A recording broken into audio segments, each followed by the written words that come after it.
excess of capital would sit on the sidelines for a very long time because there just wouldn't be enough compelling investment opportunities.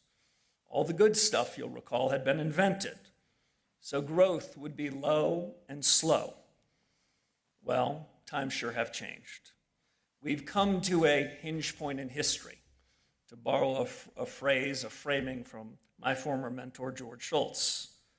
To cite the clearest example, progress in AI, the 80-year-old name for the newest technology, has been faster even than its evangelists predicted just a couple of years ago. The potential for substantially higher growth is on the rise. Ever-expanding pools of capital pouring into AI-related infrastructure of all sorts. A kind of super Moore's law seems to be playing out. Scaling laws, too, are changing both the method and speed of innovation. Capital and labor have combined to create large language models at the heart of AI. Users buy tokens to gain access to these models. Reports put annualized token sales for the two leading labs alone at more than $100 billion, an increase of 500% from just 12 months ago. We at the Fed, we watch all this attentively. We recognize that AI is a new variable, potentially a new factor of production that will have consequences both for the economy and for the conduct of monetary policy. It opens up some major lines of inquiry. Will the application of AI cause a significant sustained rise in productivity across the economy? If so, when? Will token usage be complementary or competitive to labor? Will the next generation of AI models demand even greater capital intensity too? Or will the models themselves help devise a capital-light solution? Among the other yet unknowns is the resulting market structure. Who gets to make the money? It's not obvious where the returns on capital will land or on what time scale. Early on, how much of the surplus goes to owners of scarce assets, the AI labs or chip makers or energy producers or cloud providers? Over time, how much of that value accrues to businesses and consumers?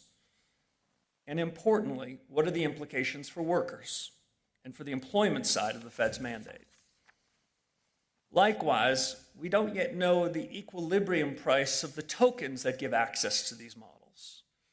Might there be a heterogeneity of tokens such that growing sums will be paid for the access to the best models, those at the frontier?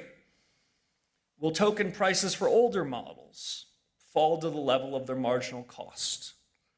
Well, we'll be thinking through these matters with the help of a task force on productivity and jobs.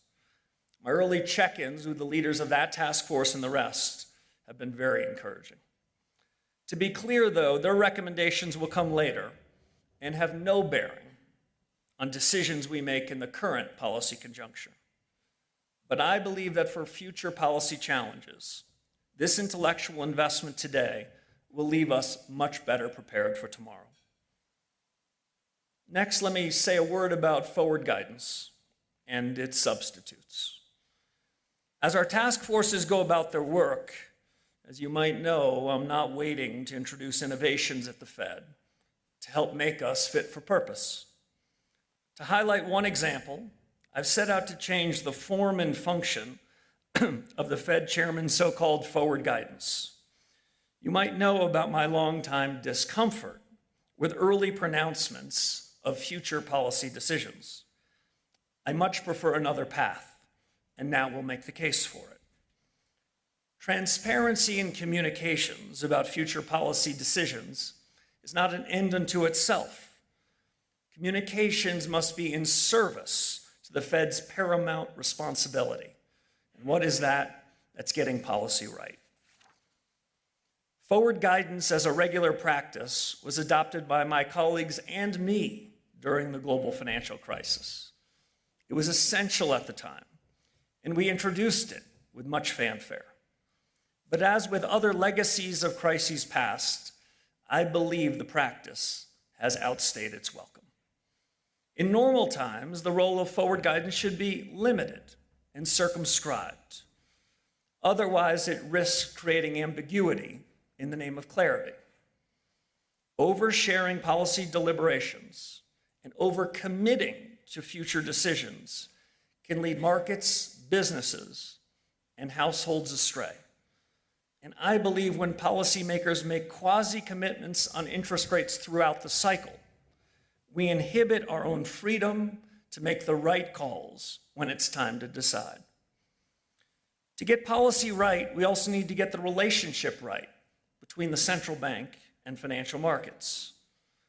The Fed needs clear market signals, as unfiltered as possible, from market internals, from the level and change in asset prices across sectors, the prices and trading volumes of Treasury securities, the foreign exchange value of the dollar, the cost and availability of credit, a broad set of commodity prices. These and other indicators should inform the Fed's near-term outlook on economic activity and inflation throughout the business cycle. They should also reveal the state of broader financial conditions and the risks and uncertainties of the financial cycle. At the same time, market participants themselves should be tracking real information about the real economy. They should draw their own conclusions, form their own expectations on things like output and employment and inflation, and they too should stay sharply attuned to risks. In my view, the Fed should be humble and never naive. The Fed plays an essential role in the economy and markets. Our tools are powerful. We determine the path of short-term interest rates, and market participants will always try to anticipate what we will do next. But we should not indulge a regime in which market participants are looking primarily to the Fed for their next trade. The economic literature has long described the distorting effects, what it called the Hall of Mirrors problem.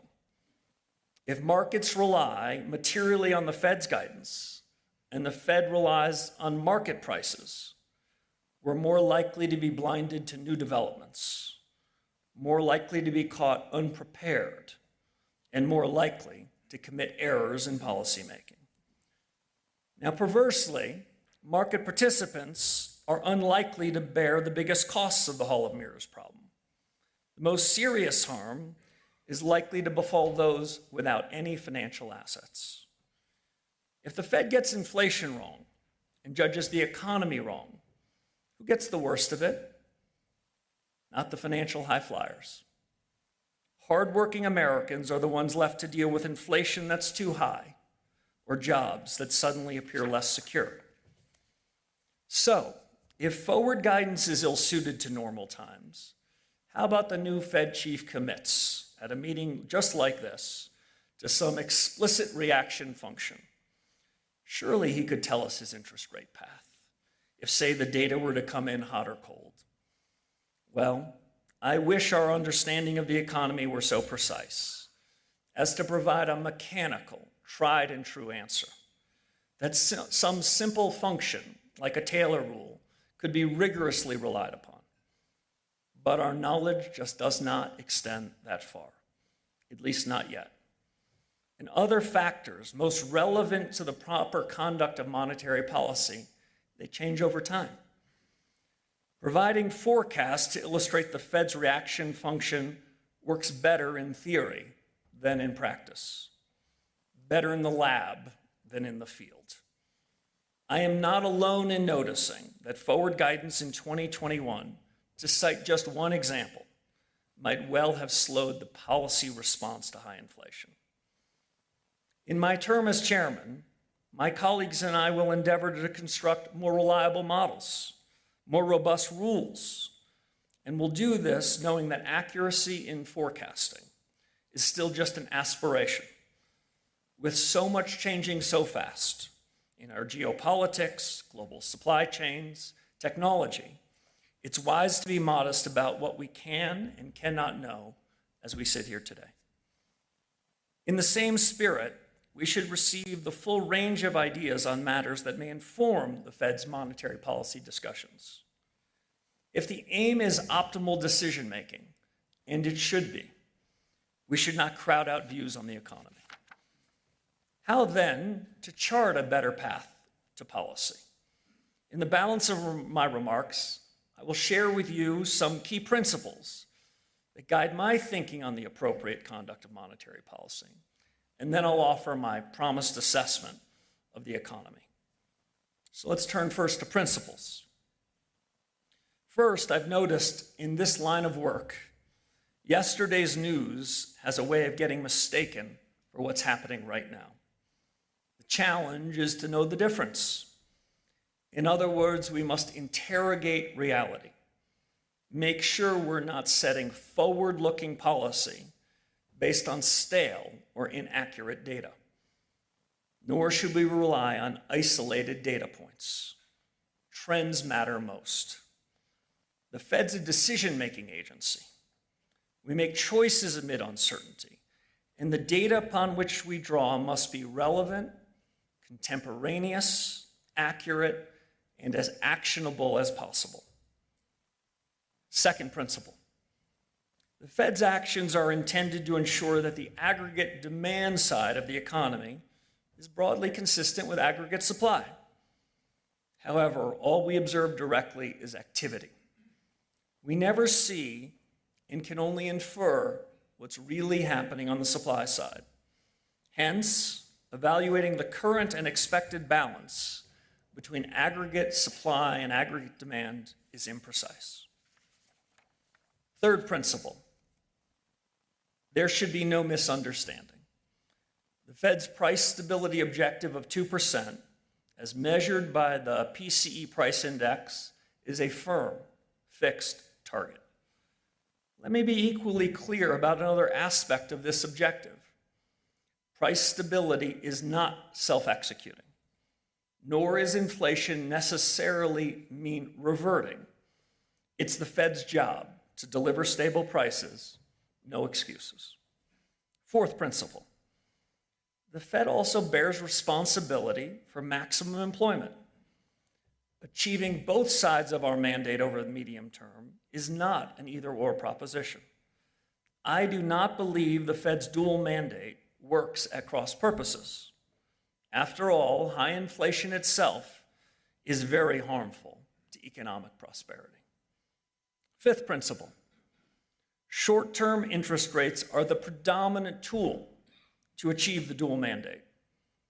Unconventional policies to spur economic activity may suit genuine crises, of which we all have much experience, but they should otherwise be used sparingly, if at all. Sixth, money matters. I know it's not fashionable these days, but my view is that money has something important to do with monetary policy. We should pay attention to money created by the central bank and money that comes from the banking and financial system. It's true that financial innovations, the subject of this conference, and other factors alter the mechanics that link the monetary base, the velocity of money, and the broader economy. But that is scarcely a reason to ignore the ultimate effects of money on financial conditions and prices. Finally, a quieter Fed, a more purposeful Fed in its communications, is better able to meet its objectives. And we can be held accountable for delivering on our remit, the only true test of our credibility. To borrow a line from General Chuck Yeager, at the moment of truth, there are either reasons or results. So having heard a little bit about AI and general purpose technologies, having heard a little bit about the next policy conjuncture, a little bit on principles, let's turn to the economy today. Given those principles, how do I read the economy? What's really going on outside the window? It's a little ironic, there are no windows in this room, but there are big ones at the Federal Reserve. And We've been using those in my first 100 days, and I expect we're going to continue to use those in the period right ahead of us. Now, you may have read in the July minutes the unanimous view of the FOMC. Labor markets were stable, output solid, but inflation remained too high. A good majority of my colleagues and I thought the wiser course was to await new information in the intermeeting period, especially given possible developments in supply chains, investment flows, and geopolitics, before deciding whether a change in interest rate policy was advisable. And we expressed our joint readiness to act as circumstances require. For my part today, as we sit here, I'm impressed by the overall performance of the economy, which appears to have strengthened. One indicator of strength is how well an economy holds up under stress, how well it holds up under shocks. On that score, both Main Street and Wall Street have been remarkably resilient. Several other observations. Business CapEx is rising rapidly.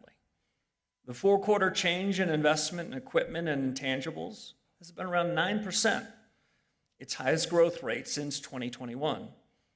And more than half of the CapEx growth can likely be ascribed to the build-out related to AI. What about profits? For the firms in the S&P, profits have grown more than 20% over the past year alone. Profit margins are quite elevated relative to history. Overall equity and market volatility, quite low. We're staying keenly focused on market internals, watching performance across sectors. Expectations for both growth in CapEx and corporate earnings are running quite high. I continue to watch the change in the growth rates, the second derivative. The follow-on effects on asset prices, business confidence, consumer incomes and spending are equally important to gauge. Credit spreads on corporate bonds and leveraged loans are near the low end of their historical averages, and issue volumes this year quite strong. Looking beyond fixed income markets to the banking business, in the July so-called SLOOS survey, banks tell us that standards for C&I loans are on the easier end of their historical ranges. That helps explain their growth that we've seen this year in these loans. In my view, credit and loan markets are showing few signs of policy restraint. Now, certain sectors, like housing and agriculture, are showing strains. But on balance, I would be hard-pressed to describe broad financial conditions as restrictive. Real consumer spending has been healthy despite these shocks, increasing more than 2% over the past 4 quarters. If you combine consumption with the brisk investment we talked about earlier, private domestic financial purchases have also risen. These purchases have increased at a pace of nearly 3% or so far this year. That's a measure that typically carries more signal than GDP. The trend here too, positive. So on the employment side of the Fed's dual mandate, our country's doing well. Labor markets are quite stable. The jobless rate at 4.1% remains low by historical standards and hasn't changed much in a couple of years. Unemployment claims on a 4-week moving average, an empirically robust real-time indicator, are near their lowest level in decades. In my view, the relatively low turnover in today's labor market is partly a result of the significant rematching between employers and employees that happened in the post-pandemic environment. But when labor supply is barely growing, monthly job gains are naturally going to run low. There are always areas of concerns in the labor market. For example, among recent graduates. In general, though, people who want to work, by and large, are holding or finding jobs. They may well be concerned about future labor disruptions, but as of now, I believe the labor markets are broadly consistent with full employment. But on the price stability side of our mandate, the numbers are more concerning. The Fed's preferred measure of inflation, the one I talked about earlier, the 12-month change in the PC price index stands at 3.7%, with the 6-month change a little above 4. The comparable measures from the CPI index are also elevated, as are core measures both of PCE and CPI inflation. None of these measures are perfect, but they all tell a similar story. Inflation is running above our 2% target. So the Fed's predominant focus right now should be on prices. So what's our job? The job for policymakers is to capture underlying trend inflation. Easier said than done. We want to gauge whether underlying inflation is rising, falling, or seems to be stuck in place. We also want to understand not just the direction of travel, but the speed. Each of these broad inflation measures have fallen significantly from their highs of a few years ago, but progress over the last couple of years has been more modest. And while this summer's PCE and CPI readings were better than expected, they do not tell me that underlying trends have meaningfully improved. The data also show moderate wage growth, but in my view, in tracking underlying inflation, wage growth has not proven a reliable indicator of future inflation for a very long time. So to try to gauge underlying inflation, I want to tell you about a couple things I've always looked to. I find it instructive to disaggregate the 199 individual components of the PC price measure. Over the last 12 months, 54% of goods and services in this basket showed price increases above 3%. This is well below the post-pandemic highs of about 77%, but it remains well above the level of 32% in a couple of the decades that preceded the pandemic. Looking over just the last 6 months, the conclusion is similar. 49% of goods and services in the PC basket showed price increases above 3%. Again, this is well below the post-pandemic highs, but still elevated, quite elevated. The recent rise in overall commodity prices also bears watching. What we need to judge is whether the trends we see indicate upside inflation risks. Now, it matters, too, whether the inflation readings of the past 5 years have seeped into expectations. The good news is that measures of inflation expectations in the medium term, by and large, look stable. And inflation compensation measures from the swaps market send a strong and similar message. Especially in light of recent developments, it's a credit to the Fed as an institution, consistent with the best of the Fed's traditions, that market prices show confidence that we will deliver price stability. And I can assure you, they're right. The thing about market measures of inflation expectations in economic history, I know some economic historians in the audience, is they all tend to look really strong and durable until they don't. These expectations are not pushed around easily, and right now they are very well anchored. But they must be closely minded, and it's the Fed's job to make sure that inflation expectations do not get unanchored. Now, there is one signal nobody can miss. The responsibility for 65 months of sustained elevated inflation sits squarely with the central bank, and that's where it belongs. So here is my standard. We must be confident that underlying inflation is moving to our objective, clearly and at sufficient speed. Otherwise, we have work to do. That's our job, that's our mandate, and that's our charge to keep.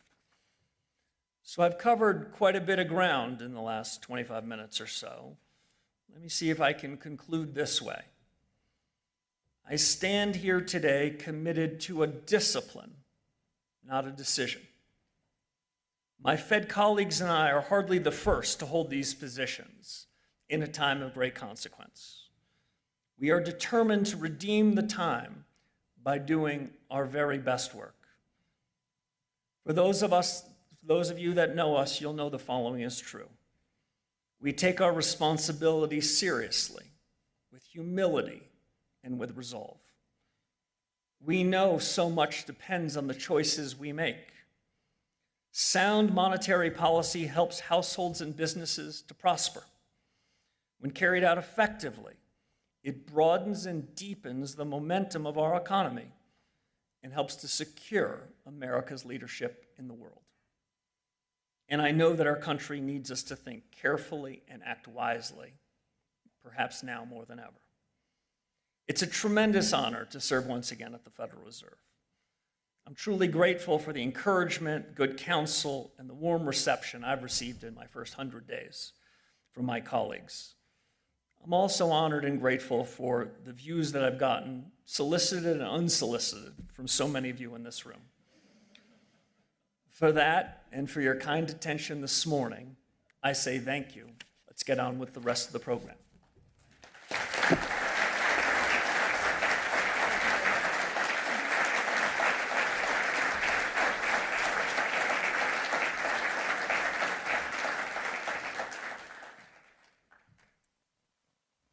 Thank you very much, Kevin, for getting the conversation going. Could our first set of panelists come up to the stage?